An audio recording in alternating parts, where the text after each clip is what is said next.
Revelation 2157. From the 19th of November 1941. Unification of soul and spirit through loving activity.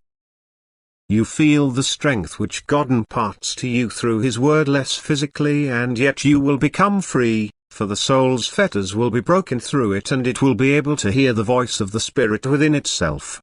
You should constantly wrestle and ask for the supply of strength, and therefore the body does not feel it, so that the human being does not become careless in his striving. If he asks for strength from God, he will inevitably receive it, and anyone who requests strength from God can never be regressive. For God will not let a person ask in vain for a gift that benefits the soul. If you humans receive strength from God in the form of His word, the spirit within you will also have awakened and be able to make itself understood by the soul. That is, the soul is able to accept the spirit's instructions. It is therefore already in a certain freedom and uses this freedom to connect with the spirit, which also wants to unite with it. Only when the soul is united with the spirit has it reached the degree of maturity which results in a light filled beyond. Soul and spirit were not united at the beginning of embodiment.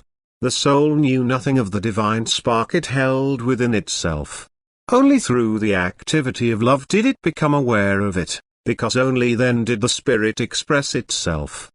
The goal and purpose of earthly life is the unification of soul and spirit, which can only be achieved through love. Loving activity provides the soul with strength, thus it can feel the working of the spirit, it can accept its instructions, it grasps the wisdom imparted to it and can therefore also pass it on. All this requires strength, which it can request from God through heartfelt prayer or acquire itself through constant activity of love, through which it likewise strives for strength from God. The spirit in the human being will always drive it to love, since it is a divine spark of love itself.